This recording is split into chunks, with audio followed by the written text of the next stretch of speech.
bi nga xam ne moo xew tey ci àddina mën nañoo xam ne ci Dakar wàllu littoral bi jaar Géejawaay ñëw Yëmbal am ñëw fii tey ji Malika ñu nekk ak Malcom ki nga xam ne dafa yàgg xeex ci littoral bi ak filao yi Malcom maa ngi lay ziar. waaw ñu ngi lay ziar bu baax a baax bokkum di ziar ñëpp ñi nga xamante ni ñoom ñooy seetaan internet bi di seetaan Géejawaay info ñu ngi leen di ziar bu baax a baax.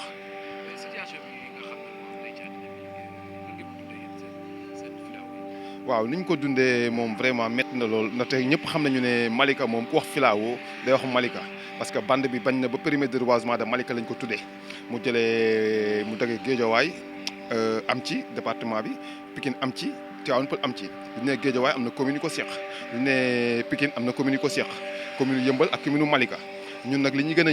xel di wax tey moom mooy commune Malika li ñuy yitteel parce que commune Malika doon na commune bi nga xamante ni dafa doon commune bi nga xamante ni il est un peu spécifique parce que dëkk la bi nga xamante ni dëkku diine la dëkku laayeen la ñu am ay kilifa yi nga xamante ne ñoom ñooy doon suñu kilifa ci lépp lu ñuy def ñu si waxtaan ak ñoom ñun nag wax ji ñuy wax nekkul suñuy waxu askan yi la ñuy waxee waxu population bi la ñuy waxu kilifa yi la ñuy wax loolu moo waral vraiment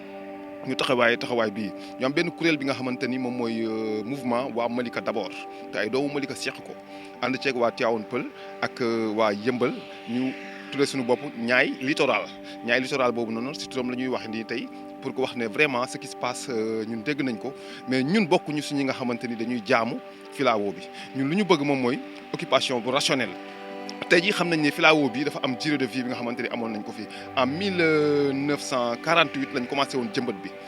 bi ñu ko jëmbatee mu ngi jeex en 1952 te du ñu waxee ne durée bi 50 ans la ëpp na 50 ans kon filao bi lu ci bëri dee na li ñuy war a xalaat moom mooy na la ñuy fexe ba jëmbat ko te jëmbatuñ ko mu doon lu metti beneen bi ñenn ñi bëgg koo dëkkee li ñu gën a metti moom mooy que ni dañu gis ay boroomi xaalis boroomi doole yi nga xamante ni dañu ñëw yore seen i boo ne ñoom la ko état bi jox te état bi joxu leen ko te xam nañu ne banlieue bi soxla na infrastructure banlieue bi soxla na lu bëree bëri yi nga xamante ni amuñu ko tey jii yaakaar naa ni duñ ko dee jox war nañ ci sóoraale waa banlieue bi bu baax a baax a baax tey ñun suñu position moom mooy que ni président mu wàcc décret bi nga xamante ni nit ñi dinañ mën a dëkke fii nii mais dëkk bu rationnel ñu jox ko ñi nga xamante ni ñoom ñooy askan wi ñu dëkke ko rawatina ñi nga xamante ni ñoom ñooy doomu gox bi doomu banlieue bi parce que banlieue bi xam nañu bu baax a baax mi ngi étouffé wu beneen mbir bi moom mooy que ni tey jii nii nit day yeewu rek indi ay këyit ne lii état moom moo ko jox te état joxu ko te xam nañu ni filao bi mu fi ñëw def ñu ko fi par hasard dafa amoon lu tax ñu def ko fi pour mu fixer junni mais filao yi durée de vie bi comme ni ma la ko waxee jeex na tey jii ni refuge banditisme la bandi yi ñoo fiy làqatu mbalit mi lañ fiy tuur mi ngi dem bay jéggi dayoo moo tax il faut que mu sauter mais duy sauter dafa war a sauter rationnellement mën nañ ko def ay kër en tout temps respectant les normes yi ça veut dire li nga xamante ni moom mooy garab yi ñu jéem a xool même duñ njëkkoo def ay tabax du mu bañ a doon béton lépp ñu jéem a xool nan lañ koy fixé boole ci ay garab ci biir bañ koo dagg lépp beneen bi moom mooy tali bi nga xamante ni mooy VDN bi bu mu fiy jaar dafa amoon étude impact environnemental bu mu àndaloon respecté wuñu étude impact environnemental yooyu moom moo tax ñu gën di wax ndaxte li nga xamante ni moom mooy diggante tali bi ak géej gi foofu dañoo waxoon dañ koy jëmbataat ay garab ñun foofu lañ taxaw te ñun loolu ñuy liggéey ñun waa Malika d'abord ñun waa Niayes littoral pour que ñu jéem a def le tout pour que ñu jéem a jëmbataat li nga xamante ne mooy diggante tali bi ak géej gi diggante boobu noonu dañ ko war a jëmbataat mais filao yi seen durée de vie jeex na doo xoolee filao yi li gënoon moom mooy que tey jii ñu jéem a xool nan la ñu mën a def ba jëmbataat ko mais wax ji du fi jugee mën na fee jugee mais nan la fiy jugee tey jii nañ ci def occupation yu baax a baax tey jii banlieue bi soxla nañ infrastructure tey yaa ngi dem Géejawaay ñu ngi lay wax ñoom soxla nañ ay armeel lu ñu war a am ay armeel lañ yaa ngi dégg ñu naan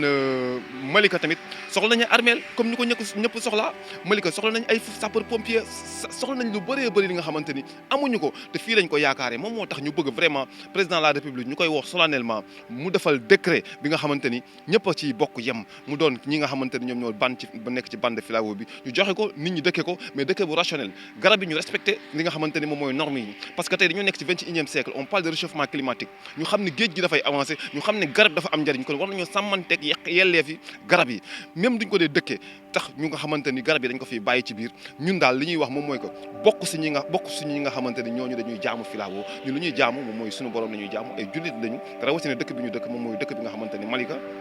dafa doon dëkk bi nga xamante ni dafa am ay kilifa suñu kilifa nag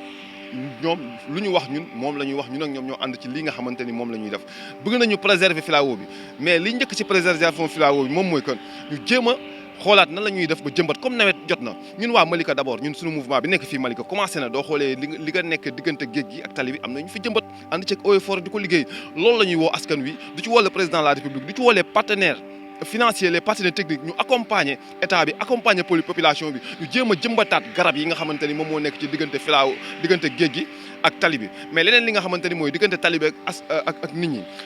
foofu ñu ko fa bàyyi mu jege na kër yi bandi yi ñoo fay laqatu ñu fay tuur ay mbalit yenn saa yi sax ay crime dafay am moo tax filao bi durée de vie jeex na dafa war a sauter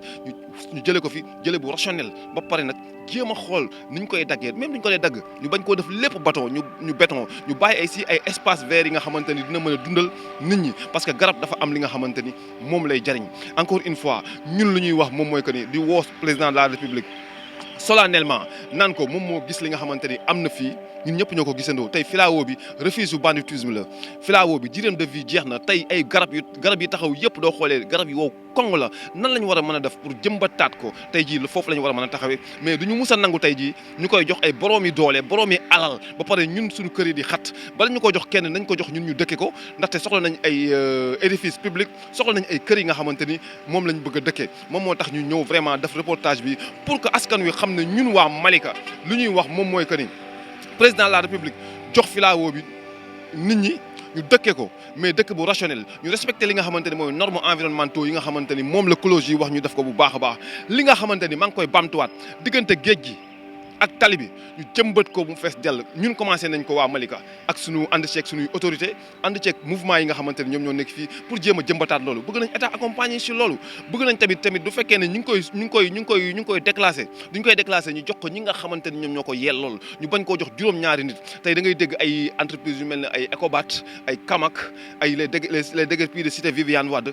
ñu affecté leen fi ak ñeneen ñi nga xam ñi leen fi affecté te ñu mel ni cité Viviane Wade fa ñu nekkoon juguñu fa ba tey li ñuy bañ moom mooy borom doole yi nga xamante ne am nañ doole ba pare ñëw di dunde suñu suuf si bëgg ko ci enrichir te ñun amuñu fu ñu dëkk amuñu ay espace public tey président de la république tey du demee ba koy déclenché li ñu koy ñaan moom muy déclassé ko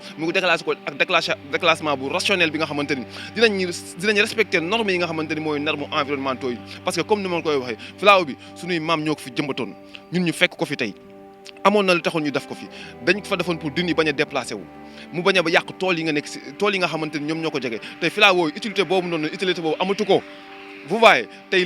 parce que filao bi lu ci bëri dee na ba wow koŋŋ kon nan la ñu mën a def tey jéem a xool nan la yan partie la ñuy jëmbataat ci filao bi rawatina partie bi nga xamante ni maa ngi koy bamtuwaat muy diggante tali bi ak géej gi ndaxte din yaa ngi déplacé wu te doo xoolee tali bi mbir maa ngi koy suul ndànk-ndànk muy dini kon boog nañu jël suñu doole suñu focaliser ñun de li ñuy wax moom mooy que nañu àndandoo ñu jëmbataat li nga xamante ni mooy littoral bi rawatina fi nga xamante ni mooy diggante tali bi ak géej gi mais lii nga xamante ni moo nekk sama ginnaaw lii lépp dafay sauter parce que durée de vie bi jeex na ñu jéem a xool nan la ñuy mën a def du fekkee dagg nañ ko war koo def ay kër ñu jéem mu doon dagg bu rationnel ñu respecté normes yi environnementaux yi ñu jéem a xool nan la ñuy def ba jëmbat garab ba kër yi du nekkee sax ay garab nekk ci biir mais jékki-jékki rek ñëw rek daggandoo filaaw bi lépp def ko béton loolu vraiment c'est déplorable. dafa am benn affaire boo xam ne aussi man dinaa ko laaj plus souvent dañuy wax ne dañ déclassifier forêt bi pour mën a jox nit ñi ñu dëkk ko est-ce que gisoo leen ne tamit président balaa lay ko jox balaa kaa jox askan bi dafa war a def benn pacte ak yéen ngeen reboiser li nga xam ne moo nekk ci devant géej gi ba mu taxaw bu taxawee pare ñu doogay déclassifier jox ko askan bi est-ce que gisoo leen loolu parce que yaa ko wax léegi mooy réchauffement climatique bi avancement géej gi seetaw leen ne président balaa koo jox dafa war a wax askan bi yëpp ne fii ak jëmmutuñ filaaw yi ba mu sax ci devant diggante géej gi ak tali bi ñu doog leen jox fii. xam nga état moom moo yore pouvoir régalien ñun en tant que association au mouvement citoyenneté ñun commencé nañu def loolu mais état daf ñu war a accompagner jéem ñu si jàppale bu baax a baax pour ñu jéem a xool nan la ñuy def ba jëmbataat li nga xamante ni moom mooy lu ñu war a jëmbat boobu noonu ñun commencé nañ ko doo xoolee depuis 2016 ba léegi ñun ñi ngi jëmbat mais suivi bi moom mooy des parce que amuñu yenn doole yi mais loolu la ñuy woo état mu ñëw jàppale ñu si ak les partenaires techniques et financiers ñu jàppale ñu jëmbataat déjà am na ñi nga xamante ne commencé nañ ko ba pare nañ ñëw ñu jàppale leen déclassement bi ñuy laaj te parce que nit ñëpp ñoo ngi naan ñi ngi déclassé parce que duñ ko dee déclassé li tax ñu taxaw ci déclassement bi parce que duñ ko naree déclassé jox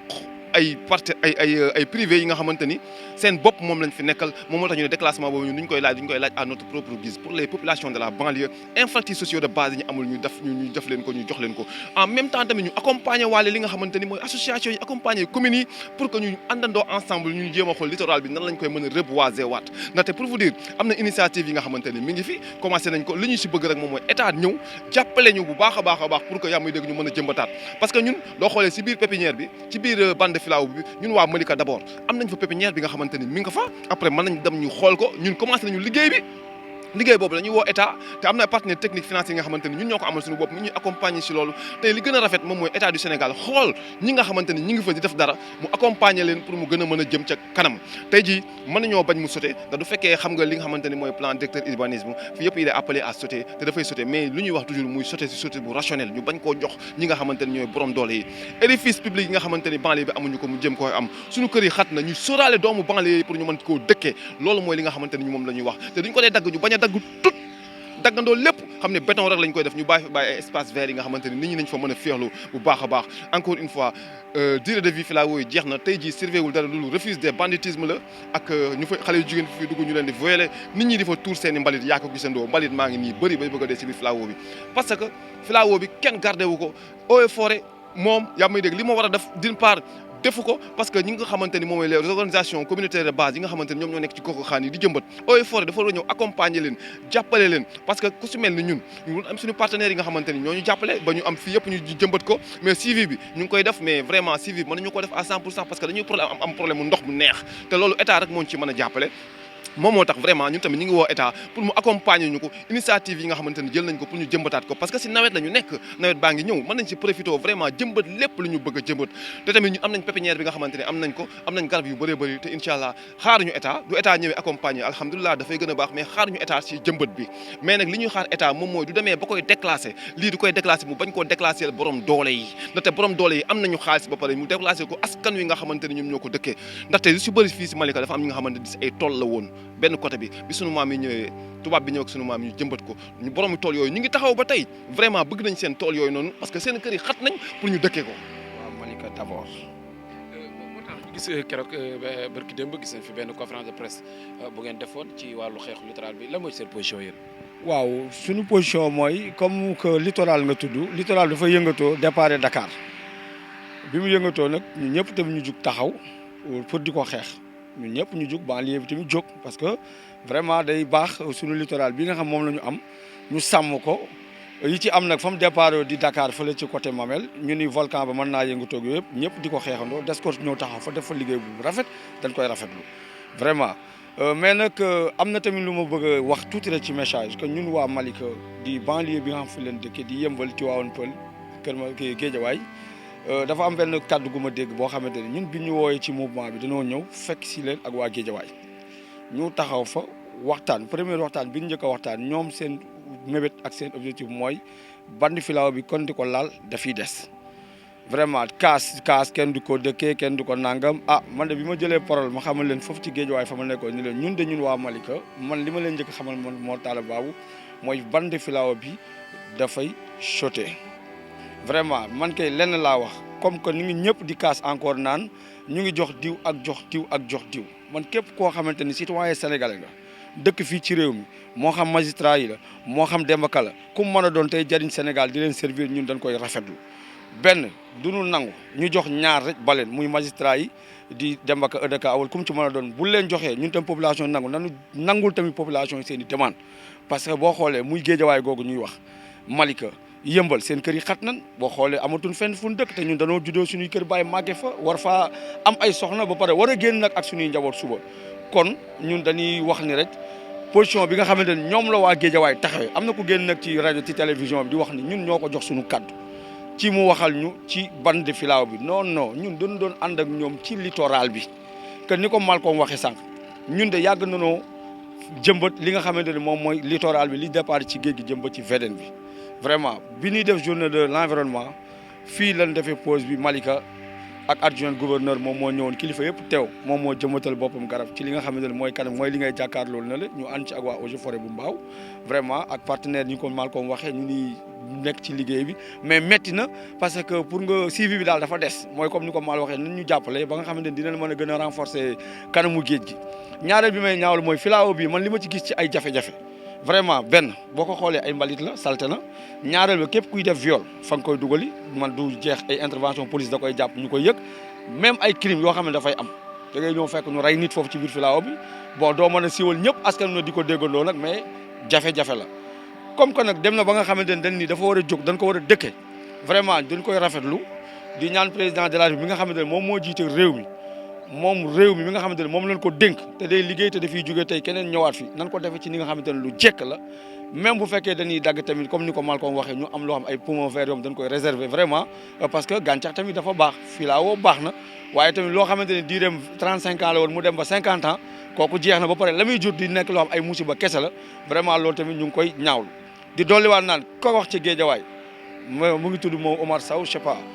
ni turu Malika lay waxal ñun de bi ñu woowee téléphone di ñu wax ni wax na nangam ci fii ci li nga xam moom mooy foncière bi ñun loolu taxuñu woon a ñëw Géejawaay ñun li ñu taxoon ñëw Géejawaay mooy li nga xamante ne mooy littoral ñu koy wax à 150 mètres jëm ci ba ci VDN bi nañu fexe nun ko aare fixé ko ba nga xamante ni du mën a avancer encore une fois ñun waa Malika ñu ngi taxaw di demander état